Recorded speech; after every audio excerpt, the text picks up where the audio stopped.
Sandi Christopher, narasumber hari ini. Selamat malam, Saudara Budi. Ini salah satu teman dari SMA yang sama dengan saya, meskipun juga SMA kita juga nggak terlalu kenal, yo. Ya, dibilang dekat nggak dekat, dibilang jauh nggak jauh lah, jauh deket lah. Lupa. Terus sekarang kalau nggak salah dia ada di Gojek ya. Sekarang sedang bekerja di Gojek. Bisa diceritakan secara historis pendidikannya dulu, mulai dari SMA, kuliahnya di mana, terus kerjanya udah di mana aja. Oke, mungkin diceritain dari awal aja kali ya, Bud ya, biar jelas ya. Awal dulu mungkin dari SMA lah ya. Atau mau dari SD, Bud? Oh, bahaya. Ya, jadi dari TK sampai SMA itu masuk gerbang yang sama, gerbang besar warna hijau itu, Santo Yusuf, di bawah naungan Santo Yusuf. Kalau SMA-nya waktu ambil jurusan IPA ya, mungkin kenapa ambil IPA ya, waktu itu juga nggak tahu sebenarnya kuliahnya mau apa, mau jadi apa. Jadi waktu SMA itu emang ambil IPA untuk aman aja lah, ambil jalur aman lah. Karena kan IPA bisa masuk banyak pilihan jurusan gitu ya. Nah, setelah kuliah setelah SMA ambil IPA, kuliah memutuskan akhirnya ambil jurusan matematika. Nah, kenapa matematika? Pertimbangannya waktu itu lagi booming nih, salah satu pekerjaan yang katanya kononnya dicari-cari gitu. Namanya aktuaris waktu itu, Bud, kalau pernah denger, Bud. Oh iya. Meskipun sekarang enggak, Bud. Enggak jadi juga. Nyambung-nyambung gitu. Tergiur dengan aktuaria, akhirnya memutuskan untuk ambil matematika di luar pekerjaannya yang emang demand-nya lagi banyak. Emang juga kayak gitu dari SMA. Akhirnya ambil matematika. Pemilihannya waktu itu Universitas Katolik Parahyangan. Waktu itu ada dua sebenarnya, Bud, antara UPH sama Unpar ya. Jadi awal kan sebenarnya coba negeri dulu. Negeri nggak dapet, ngelihat swasta ada dua waktu itu, UPH sama Unpar. Nah, kalau kenapa ambil Unpar, ya kita tahu sendiri lah ya, kalau UPH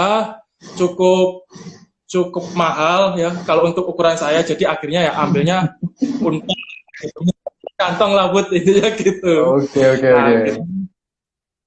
Unpar, berproses di Unpar kurang lebih 3,5 tahun, 7 semester, dan akhirnya di bulan Januari mulai kerja di Tokopedia, itu first job saya kayak gitu. Terus sempat berganti beberapa perusahaan, mulai dari Tokopedia akhirnya ke Jarum, dari Jarum ke Gojek kayak gitu. Kurang lebihnya perusahaan top semua yo. Amin. Beruntungnya. Terus ini ketika kuliah otomatis kan sebenarnya jurusan matematika ini bahasnya tentang apa? Skopnya kayak gimana? Mungkin ketika kita ketika kita SMA, yang kita tahu ya matematika ngapal rumus, terus rumusnya berjibun gitu ya. Tapi setelah aku masuk ke matematika sendiri, banyak hal sebenarnya yang kita pelajarin dan nggak kita sangka ketika kita ngelihatnya ketika kita masih SMA gitu. Ternyata di jurusan matematika sendiri, kita itu benar-benar diajarin berpikir logis dan juga kayak menjabarkan lah asal muasal dari segala rumus yang kita pelajarin waktu SMA kayak gitu. Jadi kita tahu nih, kan kalau misalkan SMA kita taunya Pitagoras, ya wes cara hitungnya gitu ya, rumusnya gitu. Tapi ketika di kuliah dalam lagi keilmuannya sebenarnya ini dari mana, terus penerapannya juga seperti apa kayak gitu. Jadi banyak hal yang salah diartikan ketika kita duduk di SMA. Kita kan ngiranya matematika melulu tentang menghitung, ternyata enggak, ada pembuktian juga di situ, ada juga berbau statistik kayak gitu sih. Terus di matematika sendiri itu ada subbagian nggak? Contoh kalau di akuntansi kan ada perbajakan, ada akuntansi pemerintahan. Nah di matematika ini ada subbagian sendiri nggak? Oke, kalau di Unpar sendiri matematikanya ada 3 sih, terbagi 3, matematika industri, matematika keuangan, sama matematika asuransi. Dan kalau memang tertariknya tadi sama dunia aktuaris itu biasanya peminatannya matematika asuransi. Oke, jadi otomatis waktu itu Anda ngambil matematika asuransi. Ya, Gitu, harapan gitu. ke arah sana, tapi ternyata belok di tengah jalan gitu. Oke, kita juga belok. Untuk akhirnya kalau kita bilang tugas akhir, matematika ini tugas akhirnya modelnya kayak gimana? Sama kayak skripsi, proposal atau kayak gimana? Oke, kalau tugas akhirnya ya standar aja kayak skripsi gitu ya. Dan sebenarnya kalau untuk topiknya disesuaikan dengan penjurusan kita yang kita ambil. Apakah itu penjurusan ke matematika industri, matematika keuangan, atau pun matematika asuransi. Nah, mungkin kalau boleh saya sharing sedikit, waktu itu sebenarnya antara penjurusan yang saya ambil, yaitu matematika asuransi, dengan topik skripsi saya itu rada beda jauh sih waktu itu, Bud. Karena kebetulan udah banyak yang ambil topik tentang matematika asuransi untuk skripsinya, sehingga coba cari diferensiasi lainnya lebih ke arah modeling waktu itu. Oke, modeling. Oke. Terus waktu kuliah otomatis berarti banyak organisasi yang dijalani. Yang aku tahu waktu SMA juga ikut pramuka ya, nggak salah ya. Ya, pramuka juga. Nah, Pramuka. otomatis kuliah banyak organisasi atau ada pengalaman organisasi apa aja waktu kuliah? Kalau kuliah dulu ya, kalau semester awal ya gabung dengan program kerja ya. Program kerja yang memang diadakan oleh program studi ataupun fakultas, sampai yang mungkin diadakan oleh universitas kayak gitu. Awal-awal sih lumayan aktif sih untuk ikut-ikut proker, sampai akhirnya di semester 4 itu, semester 3 semester 4 gabung sama BEM waktu itu, kayak gitu sih. Kurang lebih kayak gitu ya. Terus sekarang aku mau nanya, setelah kuliah itu kan selesai dalam 3,5 tahun, berarti juga lumayan cepat. Terus langsung ke Tokopedia ya awalnya.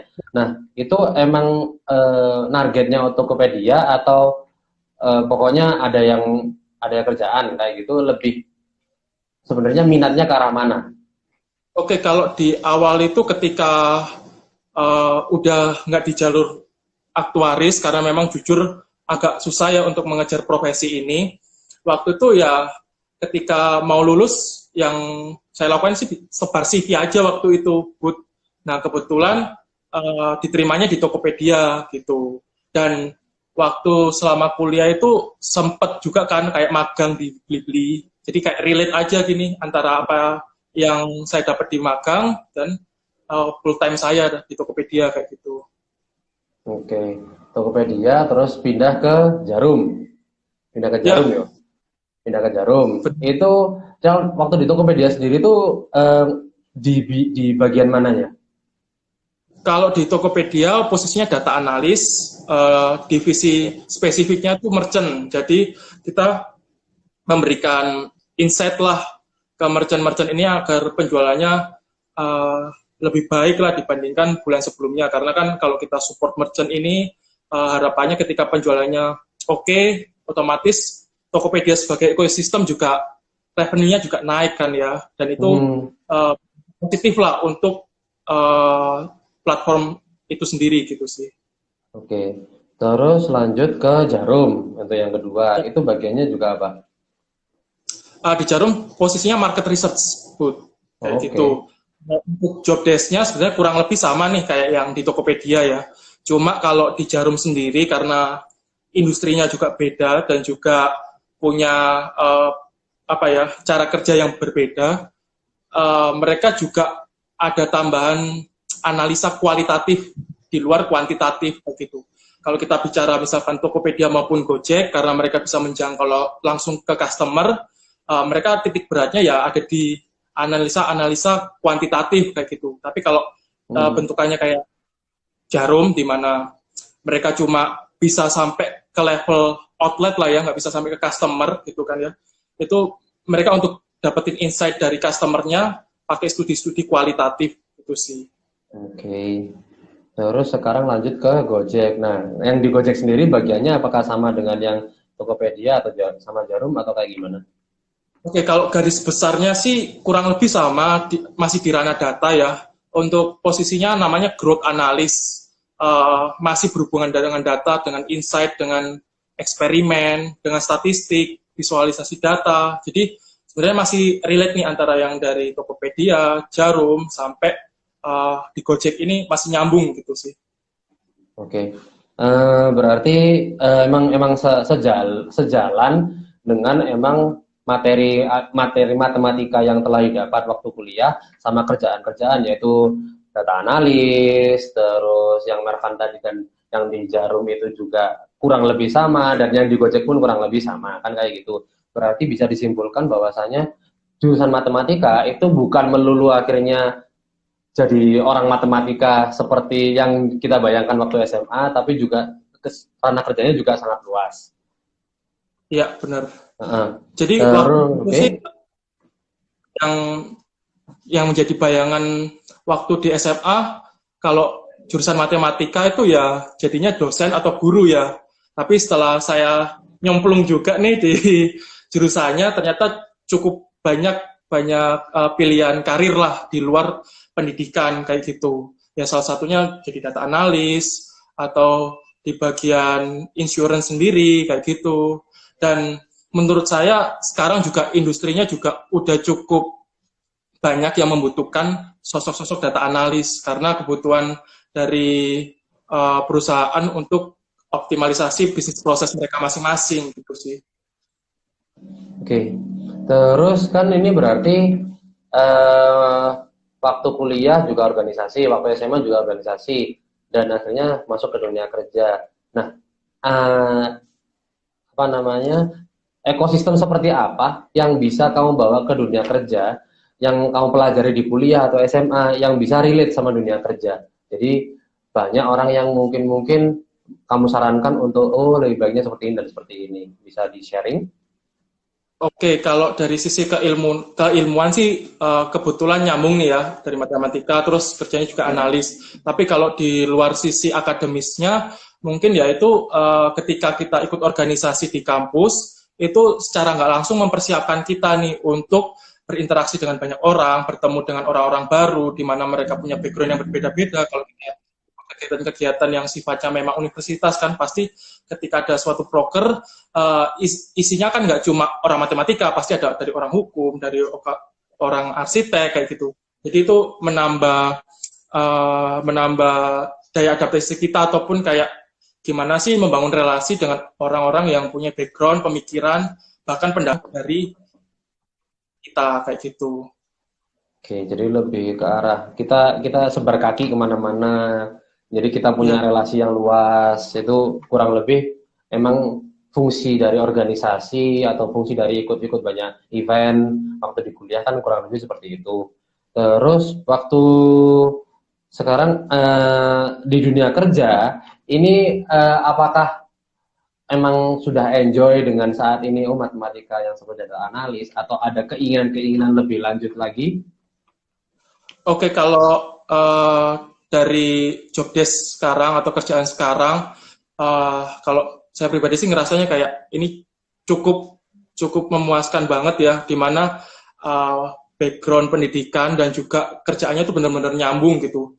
Karena memang dari SMA juga sukanya udah matematika, jadinya beruntung banget nih jadi satu garis gitu, nggak yang random gitu. Jadi bersyukur banget sih bisa ada ketersambungan lah dari antara minat yang dipelajarin dan juga pekerjaan.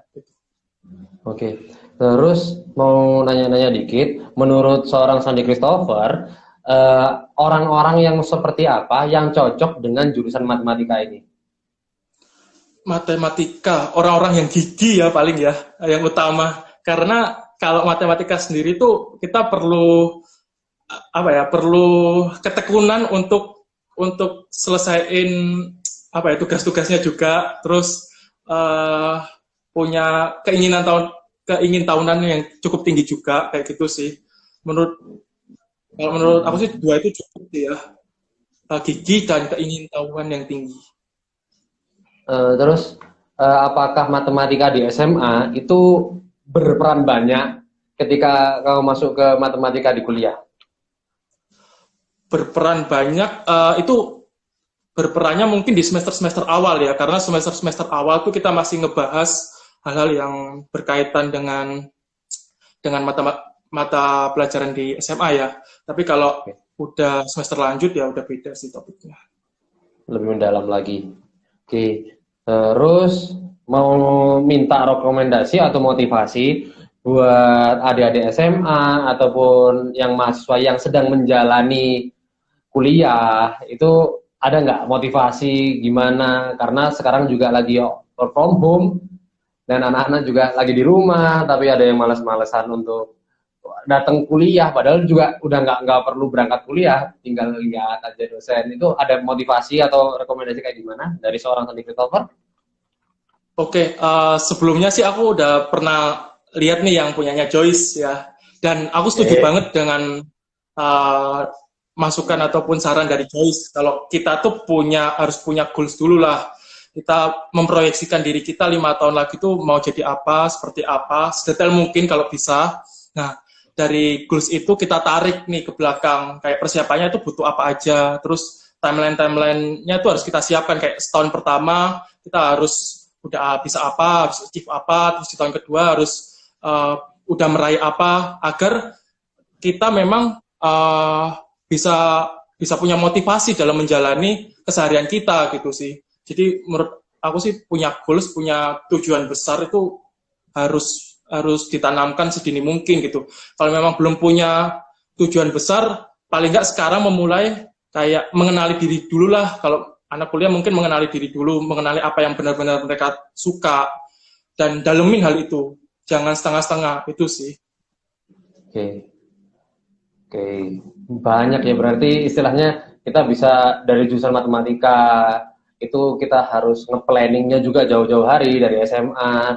Contoh kalau saya simpulkan dari Sandy Christopher, dia waktu SMA milih IPA karena memang juga masih ada abu-abunya, tapi ketika mau kuliah dia melihat suatu aktuaria yang memang notabene waktu itu dibilang menjanjikan, akhirnya oke, apa nggak nyoba aktuaria aja, dan pada dasarnya Anda sendiri juga suka matematika.